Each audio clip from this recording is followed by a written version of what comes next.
Welcome. This is For Better and Worth, the podcast where we don't believe you have to sacrifice your relationship while you build your net worth. We are your hosts. I'm Chris. And I'm Ericka Young. And we're so glad you joined us today. All right, y'all, come on. Let's get into it.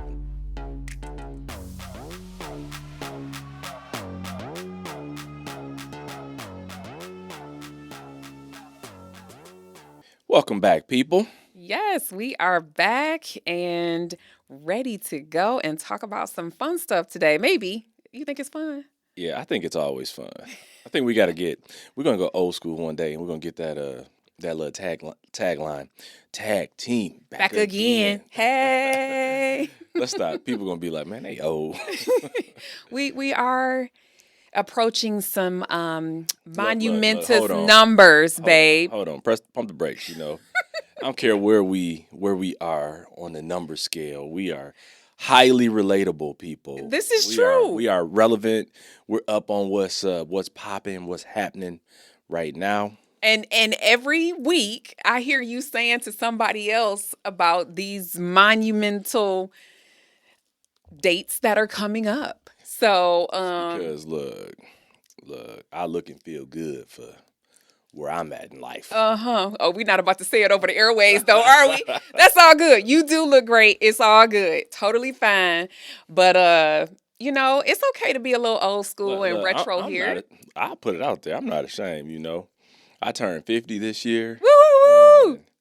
I am not mad at it because I look at birthdays and aging and all that stuff. As long as I keep having birthdays coming, I'm still living. So it's all good with me. So you all people, just help me celebrate these next 6 months as I, close out that chapter and start a new one. So There you go. I love it. I love how you are embracing it. Now, don't expect the same from me because you got your young tenderoni over here and we not having those conversations about how old she is on the air. All I'll say is denial is a real thing. No. I am younger than you. I will always be younger than you. True. So that's all the listeners need to know. But so we're going to get into it with it, and we're going to talk about some things today that I think are very important as you establish your financial,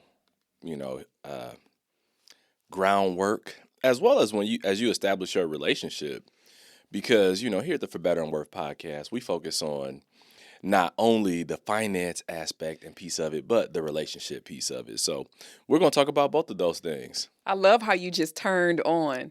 So here at the For Better and Worth podcast, like your whole podcast voice came out full throttle. Like, I love that. Like, come on now. You don't have to draw attention to it. But, it was just great. We're professionals here. It was just great. We're doing our thing here. So, but today we're going to talk about some of the non-negotiables that you must have. Yeah, or I would say our non-negotiables, and hopefully that helps you get a little bit of intrigue, insight, and maybe some more understanding on what yours might be. Because this is kind of the term that you've adopted. You're like, we need to have some no matter what's. Like, no matter what happens, we are going to do this, or we're going to be these people, or this is how this is going to go. And what that does is it just grounds you in a stable place of knowing, even when the world is crazy or you get hit left side with some, unexpected event, that you are grounded in some principles and some truths that will help you to weather any storm, be it a low one or a high one, right? And so I think that when you brought that terminology, and I don't even know when you started saying that, but when you brought that up, I was like, oh, that's really, really good. And it's been years that you've been saying that.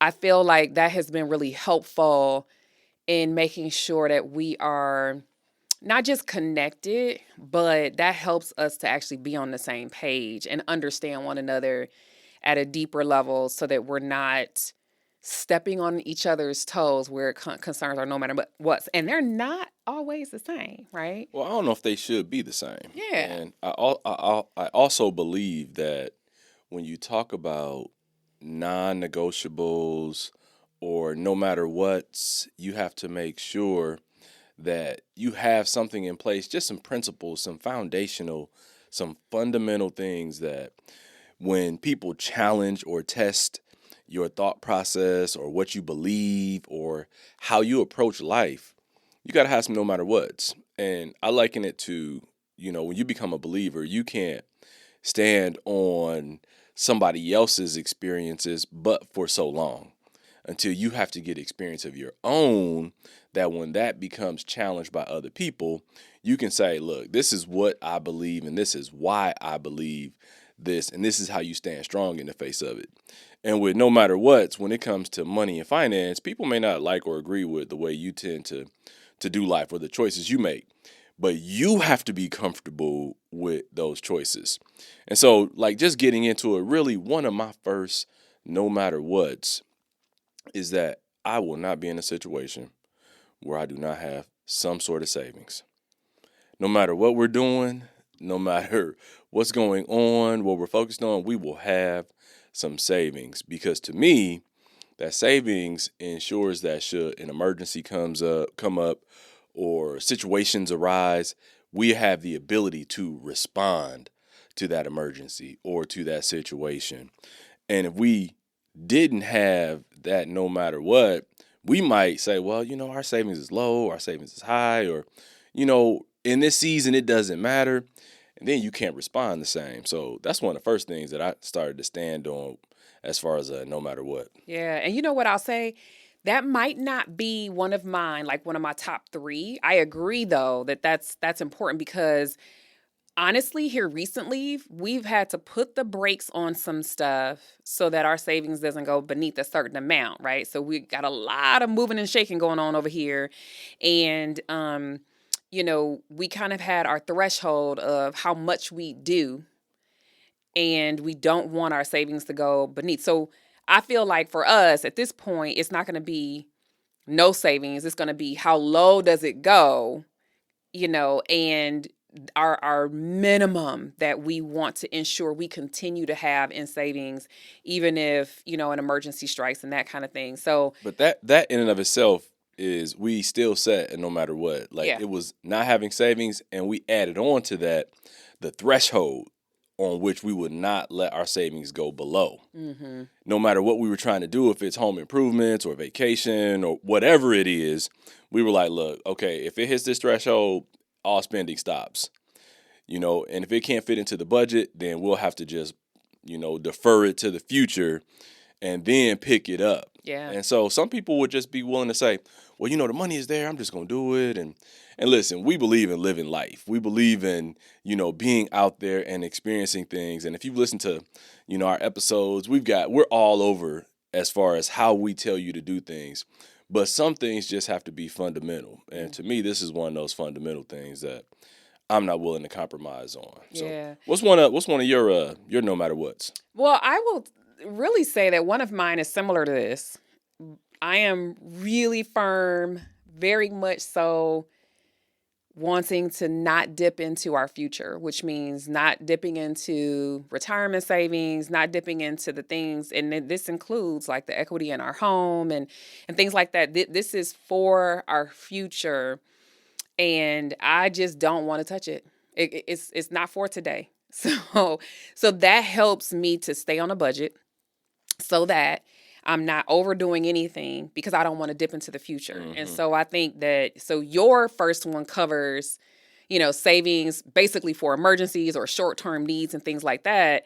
But my no matter what is just really hands off to the dollars that we have saved for our future and that of, our kids, honestly. And so protecting our retirement, protecting our future is really, really important to me. And I think it's interesting that we even say this because that is fully in alignment with the fact that you are really serious about, having the current dollars saved up. And I had been, from day one, like really serious about the future savings. And if we didn't have each other and our differing perspectives, honestly, we might not have either, or we might be in a ditch on one side or the other. It's that yin and yang. That's right. It's the balance. That's right. And so now we not only talked about the short term, but we're talking about long term. And each of us is focused on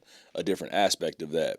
And either one of those aspects, if you didn't have a no matter what, you could compromise on it. Yeah.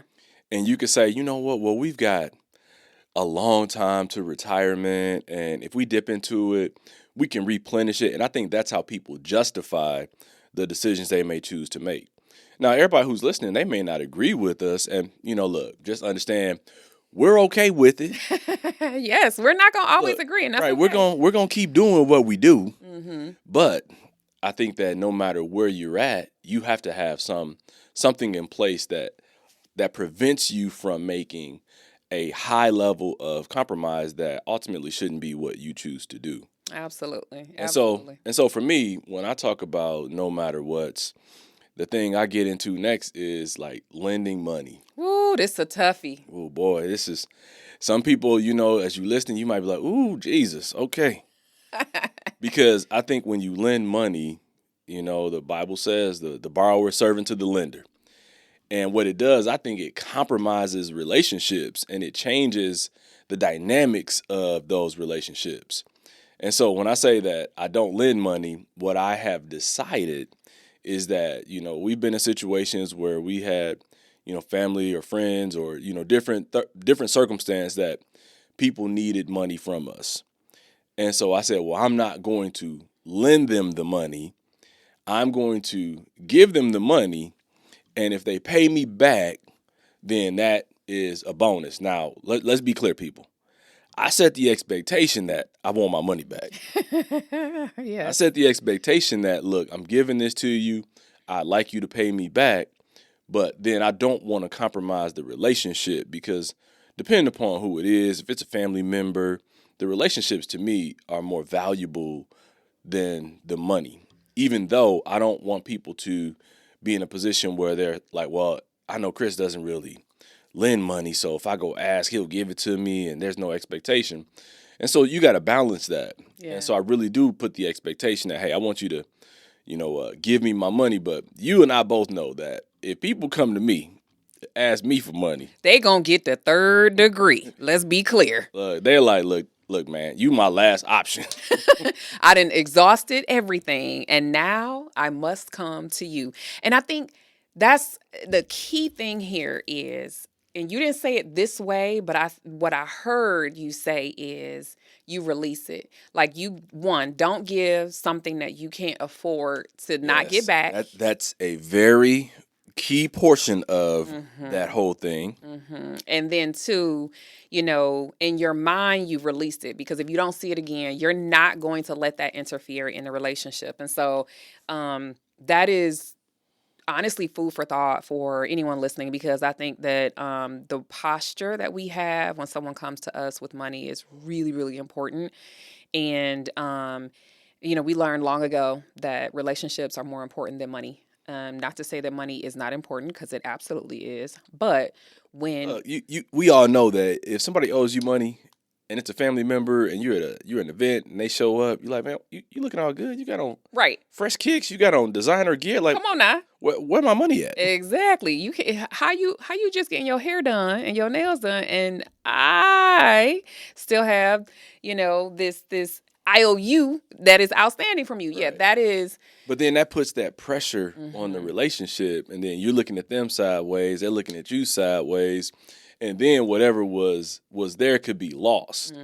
And as I enter this second half, I feel more like the relationships are more important. Yeah. And so I have to manage that with, if I'm giving someone money, and just set the expectation. Yes, I'd like to get my money back, or let's decide on a time frame on which you'll repay me. Right. But if they don't repay me, I've decided it in my heart that I'm going to just keep it moving. And fortunately, we've reached a point where we could do that.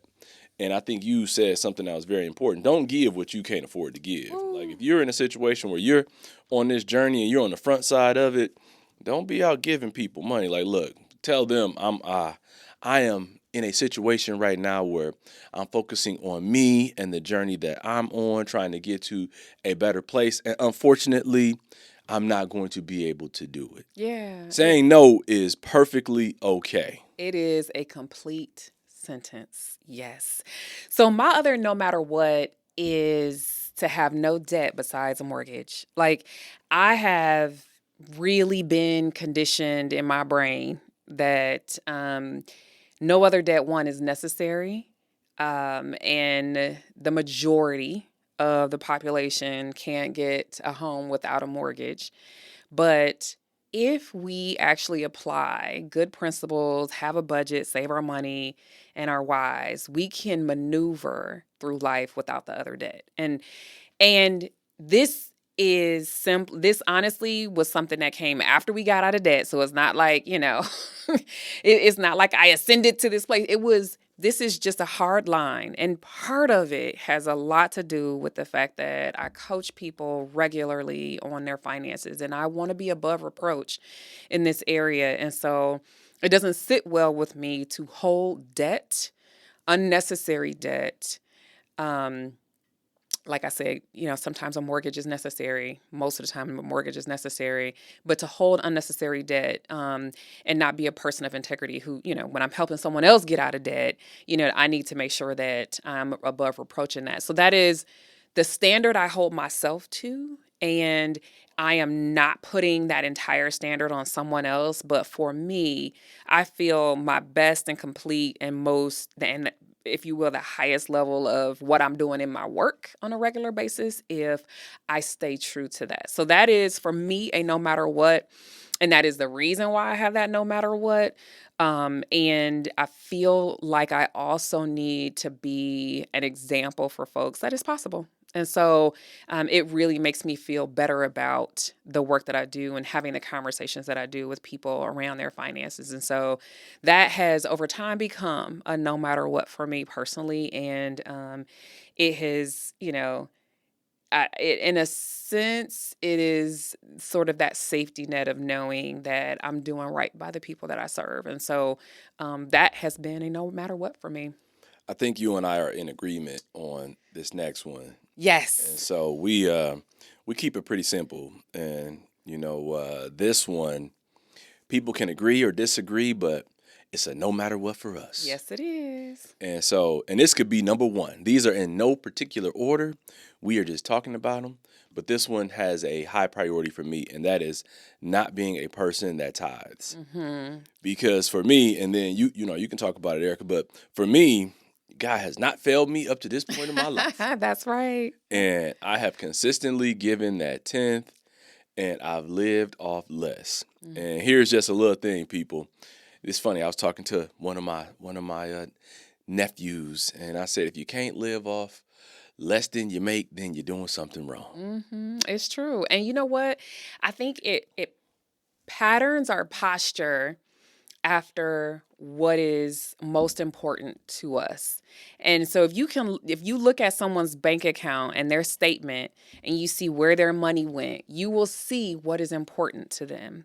And so it is really it's saying something to God, it's saying something to each other, and then it's also saying something about our priorities with our finances when we have decided to make tithing our no matter what. So that means that when you've been laid off of a job, no matter what, we still tithe on the income that comes into the house, right? When we had emergencies that required more dollars out of our pocket, our no matter what was, tithe has to continue to come first. And so, even in rocky situations, we're like, God, you are first. And our relationship, we're investing in making sure that our relationship is solid by being on the same page here. And then, we're prioritizing this amongst all of the other dollars that we're managing in our household. And so I just think that, if that is tithing for you, fantastic. I would say that this has been one less thing in our relationship where we haven't had to worry. You know what I mean? It's been automatic for Yes. the most part. Yep. And I think I've always defaulted to the Bible says, "Give and it shall be given to you, good measure, pressed down, shaken together, and running over." I was like, well, man, if I just gotta give God something to work with. Yes. And if me honoring and obeying what He's saying to me, and giving Him something to work with gives me good measure, pressed down, shake, and I'm not tithing to just get. Yeah. I'm tithing to honor God and be respectful of Him and revere Him. And so it's just an act of obedience to me. Everything else is secondary. Everything else is like additive. And so you've got to make your own decision. And some people may say, well, I'm not going to tithe to a church because you feel however you do. Well, give to the thing that is passionate to you in your heart.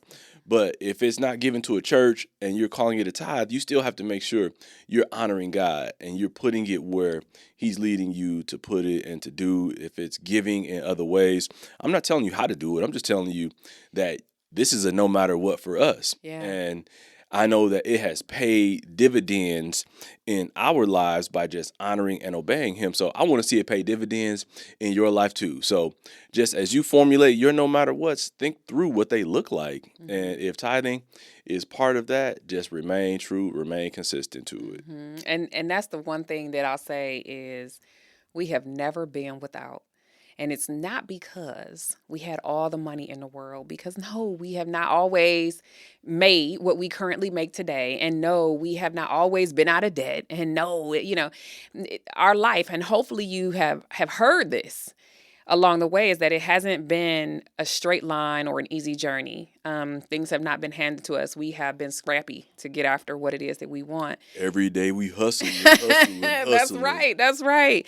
And so, but God is taking care of us. And so that is the whole point, is we fully believe with everything in us that putting Him first means that He's taking care of all of the rest. We have been honoring to Him in that first fruits, and therefore the rest of it is something that He's shown us how to manage. So now we've taken care of the money side of it. So let's get into the relationship piece of it. Yeah. Some no matter what's. And I'll start that off with one of the no matter what's that I have is letting conflict linger. Oh, Lord Jesus. So we coming off of one of these, husband. We coming off of one of these. Look, you were stumbling there for a minute. I was. A You know what? Don't be teasing me. Don't be teasing me. Well, it's for real though, because when you're in the midst of a conflict, you like, man, I don't want to talk to this person. Yep. Or I don't want to see this person, and I don't want to talk about that. And that's okay. It's okay to feel that way for a moment, but you can't stay in that moment forever, because you have to come back to a place where you can find resolution. And in finding resolution, you got to deal with the conflict. You can't let it linger. Mm-hmm. And people ask me, well, you guys been married for a long time. How do you do it? And I tell them the same thing. It may sound cliche, but you have to communicate. And communication comes in a lot of forms, And I know me, I stonewall, and I'm like a brick house. I'm like, nah, I'm good. I don't want to talk. But that can't last forever. I appreciate that you are being honest. Look, I'm trying to keep it real with the people, because, that's one thing about me, I'm consistently the same no matter what environment I'm in. So I'm not going to say one thing and do a different thing. And letting conflict linger, all it does is just let it start to take root. And now it's not just a conflict, it's something that is starting to take root. Then it gets into other areas, and then it could become something else. Mm-hmm. And for me, I'm like, look, this is what was bothering me, or this is what you said or did that I didn't like, and this is how I received it. Mm-hmm. And I think that's where we all make a mistake, is, well, I didn't mean it that way. Okay, you didn't mean it that way, but this is how I received it. The impact can be very different from your intention. Exactly. Mm-hmm. And when you are able to verbalize that, and the other person receiving it on the other side say, okay, I didn't mean it that way. I'm sorry that you took it that way, or you felt that way. Let me let's talk it through. I Then have you a can get through the conflict. So I got a question for you on that conflict piece. Who should go first in diffusing said Ooh, conflict? ooh, Jesus. Ooh, that one is not easy. That is not easy. Because sometimes depending upon the conflict, how big it is, boy. I know we sometimes be like, look, I don't want to talk to you. You don't want to talk to me. I'm going in the basement. I'm going upstairs. But at the end of the day, when you get to bed together, it's like you can feel it, and you like, man, this don't feel right. Right. You be in the bed and it's like this repulsion, like magnets that are trying to go away from each Right, other, right? right. Like, I yeah. think, look. I'll say this as an answer to the question. I think sometimes it's got to be me, and sometimes it's got to be you. Yeah. It's not the same each time. Sometimes it's the offender. Sometimes it's the offendee. And I just think it depends on the circumstance or the situation. But what is required, no matter what, is maturity by someone. Woo. Someone in the relationship. Some party has to say, you know what, this doesn't feel right. And I've got to step forward, whether I was offended or I did the offending, and I've got to find some conflict resolution. That's a really good word. Somebody has to be the mature one. So when you are in I'm just lingering here for a hot second just because this is so important. And truth be told, we coming off of the heels of this. So this is a fresh one. You know what I mean? This is, we're trying not to let that previous conflict linger. But that mature piece of it. So if you're trying to figure out who should go first, maybe in that moment is whoever is the most mature. Yeah. That'll just make it easy because then you might want to be the one to speak up. And then the other piece of this is I'm curious on what does linger really mean? Because a lot of people say you shouldn't go to sleep on it and blah, blah, blah. And, you know, I'm just curious on your thoughts on lingering itself Look, because I personally feel like you should find resolution within 24 hours. Mhm. Because let's say you have a problem in the evening, and then you go to bed and you wake up, you're still mad. I'm like, look, man, I can't have my day. I can't have my day go and I'm just upset about something. I'd rather find resolution so then I can set my day on a better course. Or even if it happens early and it goes into the evening, I don't want my evening to be messed up. Then I go to bed, then I wake up. So I am more motivated to find resolution that day Mhm. or within 24 hours, just because I don't want it to just keep going on and on. Yeah. And when you talk about you're upset with someone that you love, and you're on the same team and you're in a partnership, and we all can get upset with one another in relationships, but I just think you have to kind of just, no matter what, say, look, within 24 hours, I'm gonna find resolution when it comes to conflict. That's a good rule of thumb. It really is. And I will be honest and say that I think sometimes we need some space and a little bit of time in order to think clearly, rationally, and without raising voices, pointing fingers, Yeah, being we're not nasty. letting offense rule what you have Yeah. to say or how you respond. So So I can respect a little bit of time, a little bit of space, taking a walk, getting a breather, letting the air flow because I feel like then you can think a bit more clearly rather than being so upset in the moment. So anyway, I appreciate that. I think that 24 hours is a great rule of thumb. On the heels of that, not letting conflict linger, which is your no matter what. My no matter what has been literally not bringing up the topic of divorce. And I will say in the last 25 years, I have never thought about divorce. Um, that's because, girl, I've been giving you this good life. Lord have mercy. Here he go. Why would you leave all of this? You know, Divorce what? that's so great. And vice versa, my friend, vice versa. But we have really sort of drawn this line in the sand where it's like that's hitting below the belt. And so if we are throwing that word around like that's something that we would consider, what that does is it takes the focus off of resolving whatever is at issue or at play. And so we are more, it's your quick quit culture, right? And one of the legacies that we wanted to give to our daughters was to have parents who lasted, because neither one of us did. And not that this was easy, and not that everybody in every situation has the ability to keep that type of commitment, because I understand that divorce is real. Um, but I wanted to be more committed to our relationship than I was to feeling like I can quickly quit or walk away from everything. And so, the focus then becomes, how do we make this work as a team versus how do I get out of this situation And quick? now let's be real with people. There's situations where it can't be avoided, right? If you're in danger, or if you're physically being, abused, or there's situations where it may make sense. But 9 times out of 10, you can find resolution to a number of things. And some people may agree, some people may disagree. But I've always said, look, if you start packing, I'm like, where we going? Yep. And that's the joke. And I love that joke because, and honestly, I mean, there's never been a time when I packed anything, but it, Except for authorized approved trips. right. And I think that also is a diffuser, right? So when you say, "Oh, I'm gonna pack my bag too," you talking about leaving. Oh, where we going? That kind of stuff shows that we need to really be focusing on being together. It shows Right. that we're committed to this, even when, I love you today, but I don't like you. You know what I Right. mean? And just know that if I'm packing my bag, she's saying the same thing. Like, Exactly. I mean, where we going?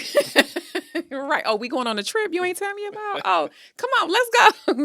Right. Right. And so like I think that we have to really consider that it is important that we find ways, and that's one thing I really appreciate about you, is that you find ways to make light in difficult situations or in moments where it's challenging. You have a joke, you got a quip, you got something to say, and it's kind of like we get to see how silly we're being or how we're Right. taking ourselves too seriously. It disarms people, because if Absolutely. you in humor and jest and levity, it disarms people. Yeah. And it allows you to get to what's really going on, get to the heart of the matter. Yeah. And that's really what it's about. It's about getting to the heart of the matter, because when you go there, then you can find resolution, then you can get to what really matters and kind of keep it moving. Yep. And so this leads into my next thing, which is, my no matter what is that you can't just behave independently. You have to, act with your partner in mind, and not just be making decisions that only you think they only impact or affect you. And so it just makes me move differently. It makes me really think about, well, man, should I be doing this or should I be doing that? Because I take into account, you as my partner, and say, how would this make them feel? How would this impact them? And then it helps me make different choices or different decisions. And then that's just how I choose to move, and that's why it stays on my no matter what list. Yeah. And I love saying we are interdependent rather than independent, right? So, sure, I could be an independent woman, but I am connected, attached to, and I'm rolling with you. You know what I'm saying? So, we are interdependent. Like, sure, we can do what we need to do without the other person, but we don't, I choose not to. I'm choosing to do life with you. I feel like, we are better together versus apart. And so I want to make certain that we are um, you know, preferring one All another. right, on So, air high five. whoop whoop. So the other thing, and this is similar to what you said, but just different terminology, and you gave me this reminder a few days ago, is, prioritizing each other over everybody else. Like, I love my family, I love my kids, I enjoy my friends, but we have to make certain that you know that I prefer you and I prioritize you higher than all of them. And I need to know that you prioritize and prefer me over all of them. And so sometimes that's simply, yeah, this is my best friend. Like in this moment, like we're doing the best friend thing, or, rearranging a schedule to make something work for you that I probably wouldn't do for someone else, right? And so, like, these are the things that, because our kids are at this phase of life where they're not in the home, it begins to see that, oh, we in fact have to make sure that each other is the highest priority in this house. We don't have the distractions of the kids who need so much from us. Right. And I think that that is something that we're learning in this Right. phase. And it might just be prioritizing an event or an Yes. action or something that is important to me or is important to you. Then I got to say, well, if it's important to her, then maybe I should focus on that, or I should be there. I should support that, even though it may not be a high priority for me. But that's where you compromise. Like if it's important to you, then it's important to me, and vice versa. And that's what helps us. So I think I like this episode. I know, me too. And I think it's valuable for people to think about, what is your no matter what. I mean, they don't have to be what ours are, but I think it's important that you consider where you are drawing a line in the sand and you're not crossing over that because it's important to you and your relationship, or it's important to your teamwork with the money. So that sounds like you were getting into that. Make it worth it. Yes. So making it worth it. I just think sit down and think about for yourself what your no matter what's are in money and relationships, because honestly, it's worth knowing and then it's worth sharing with your partner. Yeah. And for me, to make it worth it is really, really taking the time to think it through and coming up with like 2 to 3 things at max. When you talk about money or you're talking about relationships, that these are the things that, are kind of the hills that I'll die on. These are the things that I'm not going to compromise on. These are the things that, are really the statutes of the relationship. And so the way you make it worth it is invest the time to determine what that looks like, what that feels like for you and your partner, and then invest in that. Yeah. And I'll add one thing is to respect where you might be different from your partner and your no matter what. Respect the ones that they have, and make sure that you create an environment where you both are respecting each other's differences in that way. And so you're not stepping on each other's toes where that's concerned. So I think that's important too. I think that's sound advice. So until next time, guys, we're out.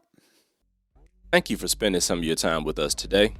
We appreciate all your support. So be sure to subscribe, rate, and review us wherever you listen to this podcast. You can find us on Instagram at For Better and Worth.